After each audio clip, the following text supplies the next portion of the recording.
It's a Tuesday edition of Rounding the Bases. I'm Geoff Arnold. Today we're joined by MASN's Steve Melewski, who covers the Orioles and the Orioles minor leagues. Kyle Houston is with us as well.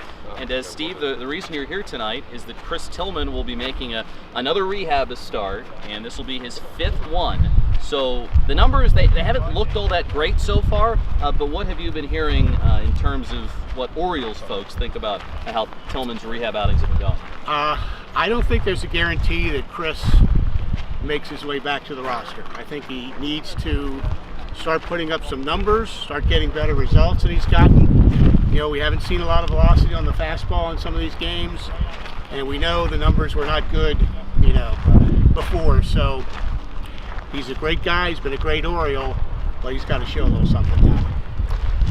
One pitcher that is a former key that's on the big league staff is Bundy. You've seen flashes of what he could be as an ace. What do you think the next step for him to solidify himself as an ace?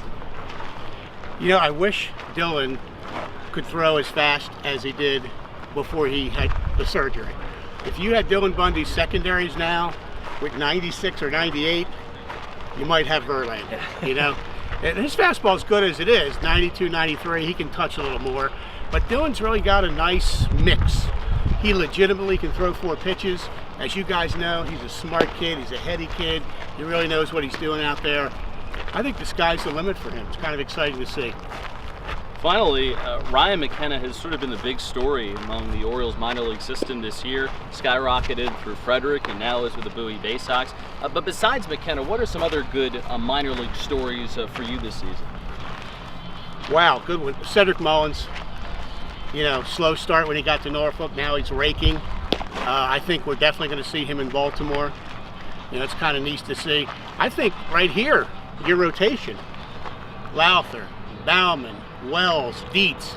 This might be one of the best rotations in the Carolina League right now. I think you guys could have a good second half once it gets going, once guys get through some rough patches. There's always good stuff. There's always neat stuff to see. Caden Grenier going right to Delmarva out of the draft. That was pretty cool. Grayson Rodriguez, they're very excited about his first start. So keep it going. Thanks so much for watching Rounding the Bases today, and make sure that you come out to the game tonight. You can see Chris Tillman pitch. The hope is that maybe he can throw 7 innings. He threw 6 in his last outing with the Norfolk Tides. I'm Geoff Arnold. MASN Steve Melewski will be here covering it. Kyle Houston and I will have the broadcast on the radio starting at 6:45 on FrederickKeys.com and the TuneIn Radio app. And for ticket information tonight, 301-815-9939, or visit FrederickKeys.com. Talk to you Thursday.